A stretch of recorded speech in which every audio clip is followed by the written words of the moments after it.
Okay, everyone, I have the car lifted up in the air so that I can get up underneath a little better for the side skirts. I had the wheels off. It's all masked off. It's all clean. I got hit with a tack rag.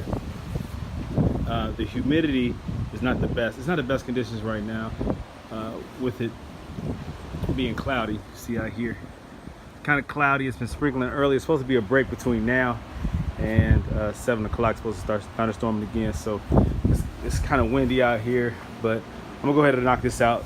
The part that's going to be tough is the back side. I should have parked it probably at an angle where the outside of the rear of the car was more inside the garage, but I didn't, so that's my fault. Well, I have to now deal with this. So I am going to get the spraying with the wind. I gotta try my best to keep all contaminants from outside the garage. I can close the garage a little bit.